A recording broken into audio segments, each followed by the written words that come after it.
Hello and welcome back to Asset Guide YouTube channel. आज की इस वीडियो में एक स्पेशल अपडेट है डीएसपी पूल से रिलेटेड। डीएसपी पूल क्या है? डीएसपी पूल है डायरेक्ट स्वैप प्लेटफॉर्म, और इसका जो मेन यूज़ है वो ये कि वन इकोसिस्टम पर जो लोग प्रोडक्ट सेल कर रहे हैं यानी कि जो मर्चेंट हैं उनको लिक्विडिटी प्रोवाइड करना डीएसपी पूल के थ्रू इनेबल किया गया है। बट यहाँ पर क्वेश्चन एक आ जाता है कि मर्चेंट को पूरा कन्वर्जन नहीं मिल रहा, तो वो कन्वर्जन कब मिलेगा? तो वो कन्वर्जन कब मिलेगा उसके बारे में कंपनी की जो गाइडलाइंस हैं उसके अकॉर्डिंग हम कुछ चीज़ें देख रहे हैं। जैसे एक यूज़र हैं, उन्होंने पूछा था कि भाई आप डीएसपी पूल के थ्रू 100% लिक्विडिटी क्यों नहीं दे रहे? कोई मर्चेंट अगर $100 का सामान बेचता है तो आप उसको $100 कन्वर्ट करके दे दो, है ना।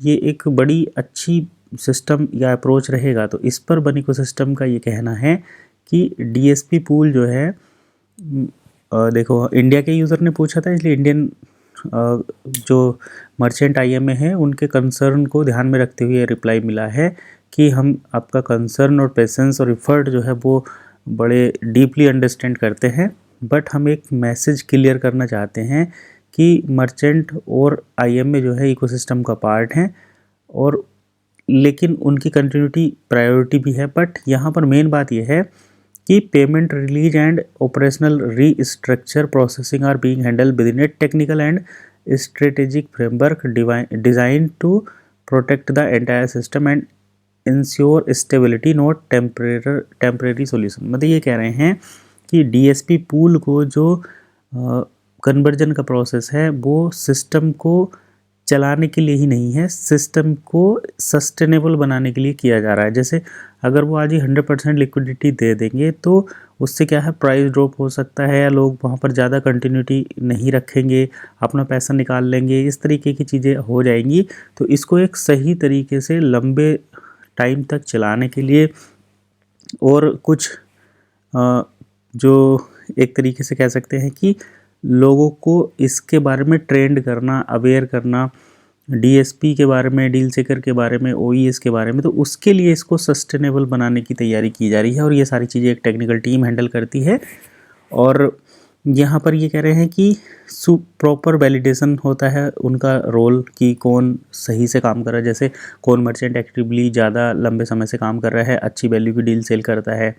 दूसरा अलाइनमेंट क्या रहता है उनका ऑपरेशनल में और फाइनेंशियल प्रोटोकॉल में, ठीक है, कि किसने कितना प्रोडक्ट सेल किया, हाई वैल्यू का सेल किया। ऐसा तो नहीं कि लोग अपने से ही बाय कर रहे हैं, अपने से ही सेल कर रहे हैं।